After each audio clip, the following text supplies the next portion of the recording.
Subscribe now and press the bell icon. Never miss an update. नमस्कार साथियों, स्वागत करता हूं सबका इस YouTube चैनल पर जिसका नाम है स्टडी विद PN लोधा। मित्रों, रीट शिक्षक भर्ती 2021 हेतु शिक्षण विधियों का मॉडल पेपर नंबर 15 आज आपके लिए लेकर आया हूं, जिसमें आपको कुल 20 प्रश्न देखने को मिल जाएंगे, जो कि लेवल 1 और लेवल 2 दोनों के लिए ही काफ़ी उपयोगी साबित होंगे साथियों। तो चलिए वीडियो को शुरू करते हैं। आपका टारगेट होना चाहिए कि 15 क्वेश्चन आपके किसी भी हालत में सही हो साथियों। तो आपका पहला जो क्वेश्चन आता है साथियों, वो है पाठ योजना का दर्पण किसे कहते हैं? प्रस्तावना को, प्रदर्शन कौशल को, श्याम पट्ट को और उद्देश्य कथन को। तो साथियों, पाठ योजना का दर्पण की बात की जा रही है, वो भी पाठ योजना का, तो वो कहा जाता है प्रस्तावना को, क्योंकि जब प्रस्तावना की जाती है साथियों तब ही पता चल जाता है कि आपको कौन सा टॉपिक पढ़ाया जाएगा, इसलिए इसको पाठ योजना का दर्पण कहा जाता है साथियों। विकल्प नंबर 1 सही है आपका प्रश्न संख्या 1 में। नेक्स्ट प्रश्न नंबर 2 आपके आता है, मौन वाचन में छात्र अध्ययन की गति बढ़कर हो जाती है 3 गुना, 1 गुना, 100 गुना और 5 गुना। तो साथियों 1 गुना तो होगी नहीं, क्योंकि जितनी है उतनी तो रहेगी नहीं। 100 गुना भी नहीं होगी, क्योंकि 100 गुना तो बहुत ज़्यादा हो जाता है। अब 3 और 5 में से आपको सही करना है। तो साथियों, मौन वाचन में छात्र के अध्ययन की गति बढ़कर 3 गुना हो जाती है, मतलब सामान्य रूप से वो जितना वाचन करता है उससे 3 गुना वाचन वो मौन वाचन में कर सकता है साथियों। विकल्प नंबर यहाँ पर आपका प्रथम सही है प्रश्न संख्या 2 में। चलिए नेक्स्ट प्रश्न नंबर 3 देखेंगे साथियों। आपके तीसरा क्वेश्चन है, मूल्यांकन संबंधी प्रमुख कथन है। विकल्प को देखिएगा, शिक्षण उद्देश्यों से घनिष्ठ रूप से संबंधित है, मूल्यांकन निरंतर चलने वाली प्रक्रिया है, छात्रों के व्यवहार संबंधी एकत्रित करने का माध्यम है और इनमें से कोई नहीं। तो कोई नहीं तो आप बाहर निकाल दीजिएगा। अब प्रमुख कथन आपसे पूछा है, तो मित्रों देखिए वैसे तीनों ही प्रमुख कथन हैं, लेकिन सबसे इम्पोर्टेंट की अगर बात करें तो वो रहेगा मूल्यांकन एक निरंतर चलने वाली प्रक्रिया है। ऐसा नहीं है कि मूल्यांकन एक बार कर लिया तो फिर मूल्यांकन करने की आवश्यकता नहीं है, बल्कि साथियों मूल्यांकन एक निरंतर चलने वाली प्रक्रिया मानी जाती है। तो विकल्प नंबर 2 आपका यहाँ पर राइट आंसर है प्रश्न संख्या 3 में। बिल्कुल देखिएगा, शिक्षण उद्देश्यों से ये भी घनिष्ठ रूप से संबंधित भी होते हैं, लेकिन यहाँ पर प्रमुख कथन पूछा है। वैसे एग्जाम में हो सकता है कि दूसरे के साथ पहला भी और तीसरा भी सही मान लिया जाए, लेकिन यहाँ आपकी फर्स्ट चॉइस दूसरा विकल्प रहेगा मित्रों। चलिए नेक्स्ट प्रश्न नंबर 4, उद्देश्यों को व्यवहारगत रूप में लिखना किस कार्य के अंतर्गत आता है? शिक्षण नियोजन, शिक्षण व्यवस्था, शिक्षण अग्रसारण, शिक्षण नियंत्रण। तो साथियों उद्देश्यों को व्यवहारगत रूप में लिखना किसके अंतर्गत आएगा? प्रश्न संख्या 4 में सही आंसर बताइए मित्रों। तो मित्रों देखिए, उद्देश्यों को व्यवहारगत रूप में लिखना शिक्षण के नियोजन के अंतर्गत आता है। शिक्षण का नियोजन कि भाई आपको किस प्रकार से बालकों को पढ़ाना है, कौन कौन से उद्देश्यों की प्राप्ति करनी है, कौन कौन सी शिक्षण विधियों का प्रयोग करोगे, वो सभी शिक्षण नियोजन के अंतर्गत आ जाएगा साथियों। विकल्प नंबर 1 सही रहेगा प्रश्न नंबर 4 में। नेक्स्ट प्रश्न नंबर 5 मित्रों, प्रश्न नंबर 5 आपके है, उपलब्धि परीक्षण निर्माण में समंकन योजना बनाने का उद्देश्य है निर्णय संबंधी असंगति को दूर करने में सहायता प्रदान करना, प्रश्नों की संख्या निर्धारित करना, छात्रों की कठिनाइयों को निर्धारित करना और इनमें से सभी। तो देखिए, जो उपलब्धि परीक्षण निर्माण में समंकन योजना बनाई जाती है उसका मुख्य उद्देश्य होता है कि प्रश्नों की संख्या निर्धारित हो, छात्रों की कठिनाइयों को निर्धारित किया जाए, निर्णय संबंधी असंगति को दूर करने में सहायता प्रदान करे, अर्थात उक्त सभी चीजें समंकन योजना बनाने का उद्देश्य होती है साथियों। चलिए नेक्स्ट प्रश्न नंबर 6 पे आएंगे। प्राप्य उद्देश्य में नहीं होता है सहायक सामग्री का प्रयोग, शिक्षण विधियों का प्रयोग, व्यवहारगत परिवर्तन और अस्पष्टता या अनिश्चितता। तो साथियों देखिएगा, प्राप्य उद्देश्य में नहीं होता है वो देखना है आपको।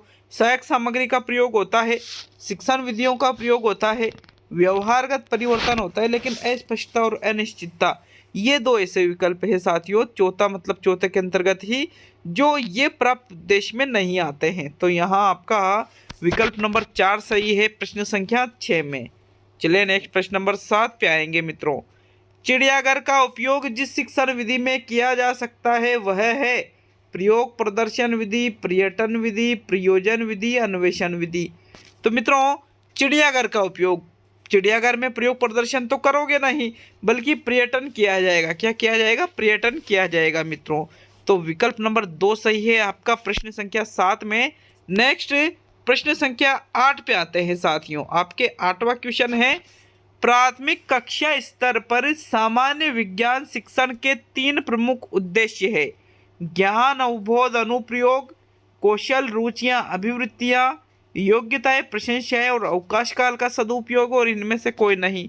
तो वापिस आप इनमें से कोई नहीं वाला जो विकल्प है उसको बाहर निकाल दीजिएगा। देखिए जो प्राथमिक कक्षा स्तर की बात करें तो कौशल रुचियां अभिवृत्तियां ये प्राथमिक में नहीं रहेगी, योग्यताएं प्रशंसाएं अवकाश काल का सदुपयोग ये भी प्राथमिक में न रहेगा, बल्कि ज्ञान अवबोध और अनुप्रयोग जो है वो प्राथमिक स्तर के अंतर्गत आ जाएगा विज्ञान शिक्षण में साथियों। तो प्रथम विकल्प आपका सही है प्रश्न संख्या 8 में। नेक्स्ट प्रश्न नंबर 9, परिपरीक्षा अथवा जांच पड़ताल आधारित पाठ्यचर्या किस पर आधारित होती है? विकल्प है निगमनात्मक तर्कना पर, आगमनात्मक तर्कना पर, खोजपरक तर्कना पर और सादृश्यवादी तर्कना पर। तो मित्रों जो परिपरीक्षा अथवा जांच पड़ताल आधारित है वो खोजपरक, देखिए परिपरीक्षा या जांच पड़ताल करना मतलब खोज करना, तो साथियों खोजपरक तर्कना यहाँ पर आपका सही आंसर है। चलिए नेक्स्ट प्रश्न नंबर 10, प्रयोगशाला विधि में महत्व दिया जाता है प्रयास एवं त्रुटि को, करके सीखने के सिद्धांत को, अनुभव को और इनमें से सभी को। तो मित्रों देखिए प्रयोगशाला जो विधि है इसमें प्रयास और त्रुटि को महत्व नहीं दिया जाता है, तो यहाँ पर चौथा विकल्प भी गलत हो गया, मतलब दूसरा विकल्प सही रहेगा, करके सीखने के सिद्धांत पर बल दिया जाता है साथियों प्रयोगशाला विधि के अंतर्गत, क्योंकि बालक खुद प्रयोग करेगा तो सीखेगा भी अच्छी तरह से उस चीज को। चलिए नेक्स्ट प्रश्न नंबर 11 पे आएंगे मित्रों। 11वां प्रश्न है, भ्रमण है कक्षा में बाहर घूमना, योजनाबद्ध निरीक्षण, कक्षा से बाहर के परिवेश का आनंद उठाना और कक्षा से ऊपर पाठ टहलना। तो साथियों देखिए भ्रमण इनमें से कौन सा है साथियों? प्रश्न संख्या 11 में राइट आंसर है योजनाबद्ध निरीक्षण ही भ्रमण कहलाता है। योजनाबद्ध निरीक्षण मतलब आपने पूरी प्लानिंग की और उसके अनुसार ही कार्य किया और उसका निरीक्षण करेंगे योजनाबद्ध तरीके से, तो साथियों वो भ्रमण के अंतर्गत आ जाएगा। विकल्प नंबर 2 सही है आपका प्रश्न संख्या 11 में। नेक्स्ट प्रश्न नंबर 12। तो मित्रों प्रश्न नंबर 12 आपके आता है, उपचारात्मक शिक्षण किस प्रकार का कार्य है? आदेशात्मक कार्य है, अनुदेशात्मक कार्य है, नकारात्मक कार्य है और सैद्धांतिक कार्य है। तो साथियों उपचारात्मक शिक्षण नकारात्मक कार्य होता नहीं है, क्योंकि इसमें उपचार किया जाता है, बच्चों की कमियों को दूर किया जाता है। सैद्धांतिक भी नहीं होता है, आदेश भी नहीं देंगे, बल्कि अनुदेशात्मक कार्य ये कहलाएगा मित्रों। अनुदेश दिया जा सकता है, अनुदेशन, इसलिए विकल्प नंबर आपका 2 सही है प्रश्न संख्या 12 में। नेक्स्ट प्रश्न नंबर 13 पे आएंगे मित्रों। आपके प्रश्न नंबर 13 है, विज्ञान शिक्षण की ह्यूरिस्टिक विधि में बालकों को अनुसंधानकर्ता की स्थिति में रखा जाता है। बालक में अध्यापक मिलकर योजना बनाते हैं, बालक व अध्यापक मिलकर योजना बनाते हैं, पाठ्यक्रम को सरलता से कठिनता के क्रम में जमाते हैं, बालक श्रोता अध्यापक वक्ता होते हैं। तो देखिए ह्यूरिस्टिक का मतलब है साथियों खोज विधि, खोज या फिर अनुसंधान या ह्यूरिस्टिक एक ही विधि है तीनों ही। तो देखिए यहाँ पे बालक खुद अनुसंधानकर्ता की स्थिति में होता है विज्ञान शिक्षण की ह्यूरिस्टिक विधि में। विकल्प नंबर 1 सही है साथियों प्रश्न संख्या 13 में। नेक्स्ट प्रश्न नंबर 14, एलसीडी का पूरा नाम लिखिए। एलसीडी नाम तो सभी ने सुन रखा होगा, पूरा नाम बताना है लेकिन।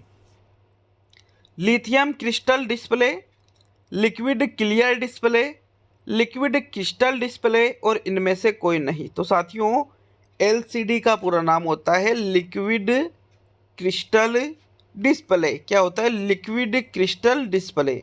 विकल्प नंबर 3 सही रहेगा आपका प्रश्न संख्या 14 में। नेक्स्ट प्रश्न नंबर 15। साथियों प्रश्न नंबर 15 है, समस्या समाधान विधि का सोपान है सूचनाओं का संग्रहण, समस्या की प्रकृति निर्धारण, निष्कर्ष निकालना और आंकड़ों को संगठित करना। तो जो समस्या समाधान विधि का अंतिम सोपान, यहाँ पर एक और शब्द होना चाहिए था, अंतिम सोपान है। क्या होना चाहिए था? अंतिम सोपान है। तो मित्रों अगर हम बात करें समस्या समाधान विधि के अंतिम सोपान की, यहाँ एक शब्द मिस है थोड़ा, कौन सा? अंतिम। तो अंतिम सोपान कौन सा होता है? निष्कर्ष निकालना। कि जब सूचनाओं का संग्रहण कर लिया, समस्या की प्रकृति का निर्धारण कर लिया, आंकड़ों को संगठित कर लिया और उसके अलावा समस्या का समाधान कर लिया, सबसे अंत में निष्कर्ष निकाला जाता है। क्या किया जाता है? सबसे अंत में निष्कर्ष निकाला जाता है मित्रों। तो यहाँ आपका तीसरा विकल्प सही है प्रश्न 15 में। नेक्स्ट प्रश्न नंबर 16, शिक्षण बिंदु का आधार क्या है? उद्देश्य है, निर्देशन है, व्यवहारगत परिवर्तन है और सभी। तो साथियों शिक्षण बिंदु का आधार क्या होता है? राइट आंसर बताना है प्रश्न संख्या 16 में कि जो शिक्षण बिंदुओं का चयन किया जाता है वो किसके आधार पर किया जाता है मित्रों। तो मित्रों जो शिक्षण बिंदु का चयन है उसका जो आधार है वो उद्देश्य भी होता है, वो व्यवहारगत परिवर्तन भी होता है, निर्देशन भी होता है और उपयुक्त सभी। वैसे बुक में इसका प्रथम विकल्प आंसर दे रखा था साथियों, उद्देश्य ही। तो आप हमें कमेंट करके बताइए कि क्या आपको भी बुक के हिसाब से ही सही लगता है, लेकिन मुझे लगता है कि इसका उपयुक्त सभी सही आंसर है, क्योंकि व्यवहारगत परिवर्तन भी तो उसी के अंतर्गत आता है। इसलिए मैं यहाँ पर आपको चौथा विकल्प सजेस्ट कर रहा हूँ, बाकी बुक में प्रथम विकल्प था साथियों। प्रश्न नंबर 17 है, गणित शिक्षण में मूल्यांकन में ब्लूप्रिंट है विद्यालय की आधारशिला, प्रश्न पत्र निर्माण की आधारशिला, शिक्षण की आधारशिला और छात्रों की आधारशिला। तो मूल्यांकन में ब्लूप्रिंट क्या है गणित शिक्षण के अंतर्गत? तो मित्रों ब्लूप्रिंट शिक्षण छात्रों और विद्यालय की आधारशिला नहीं होती है, बल्कि प्रश्न पत्र निर्माण की आधारशिला होती है। किसकी? प्रश्न पत्र निर्माण की आधारशिला ब्लूप्रिंट है मित्रों, क्योंकि ब्लूप्रिंट के आधार पर ही प्रश्न पत्र का निर्माण किया जाता है कि किस पार्ट में से कितने क्वेश्चन लेने हैं, अति लघुतरात्मक कितने लेने हैं, वस्तुनिष्ठ कितने ले रहे हैं, ज्ञानात्मक, भावात्मक, क्रियात्मक, इन सभी चीज़ों को ध्यान में रखा जाता है साथियों। प्रश्न नंबर 18, शिक्षक को विषयों का ज्ञान होना चाहिए, गणित विषयों का, विज्ञान विषयों का, गणित एवं विज्ञान विषयों का और स्वयं के विषय के अतिरिक्त अन्य विषय की सामान्य जानकारी। साथियों विषय का नाम नहीं लिया गया है, यूं नहीं कहा गया है कि विज्ञान शिक्षक, गणित शिक्षक, अंग्रेजी शिक्षक, ऐसा कुछ नहीं कहा है। खाली शिक्षक को विषयों का ज्ञान होना चाहिए, तो उसको स्वयं का जो उसका सब्जेक्ट है उसके अतिरिक्त अन्य सब्जेक्ट की सामान्य जानकारी भी उसके पास होनी चाहिए मित्रों। विकल्प नंबर 4 सही रहेगा आपका प्रश्न संख्या 18 में। नेक्स्ट प्रश्न नंबर 19, वस्तुनिष्ठ परीक्षण का प्रमुख दोष क्या है? व्यापकता का अभाव, विश्वसनीयता का अभाव, अभिव्यक्ति का अभाव, वैधता का अभाव। तो मित्रों जो वस्तुनिष्ठ परीक्षण है इनका प्रमुख दोष बताना है आपको। तो व्यापक तो ये होते हैं, विश्वसनीय भी होते हैं, वैध भी होते हैं, लेकिन इनमें अभिव्यक्ति का अभाव पाया जाता है। क्योंकि साथियों जो वस्तुनिष्ठ परीक्षण है इसके अंतर्गत आप खुद के विचारों को व्यक्त नहीं कर पाते हो। तो यही आपका सही आंसर है प्रश्न 19 में तीसरा विकल्प। आज का अंतिम और 20वां क्वेश्चन देखेंगे, लेकिन वीडियो अच्छा लगे तो लाइक करना नहीं भूले साथियों, और नए हो चैनल पर तो आप सब्सक्राइब भी कर सकते हो। जब किसी प्रश्न का उत्तर प्रत्येक छात्र द्वारा सही दे दिया जाता है तो वह प्रश्न विश्वसनीय नहीं है, वैध नहीं है, वस्तुनिष्ठ नहीं है और विभेदकारी नहीं है। तो मित्रों जब किसी भी प्रश्न का उत्तर सभी छात्र सही दे दे तो मतलब वो जो प्रश्न है वो विभेदकारी नहीं है, मतलब वो सामान्य बालक, मंदबुद्धि बालक, प्रतिभाशाली बालक में विभेद नहीं कर रहा है। तो चौथा विकल्प सही है साथियों प्रश्न 20 में। ये शिक्षण विधियों का टेस्ट नंबर 15 पूरा हो चुका है साथियों। हिंदी का भी टेस्ट है तो उसको भी अटेंड करिएगा जरूर। बहुत बहुत धन्यवाद सभी लोगों का वीडियो को पूरा देखने के लिए। मिलते हैं साथियों अगले वीडियो में। वैसे मेरी इलेक्शन में ड्यूटी है आज और कल, तो वीडियो आज तो आ जाएंगे, कल आने की संभावना कम है साथियों। बहुत बहुत धन्यवाद फिर भी।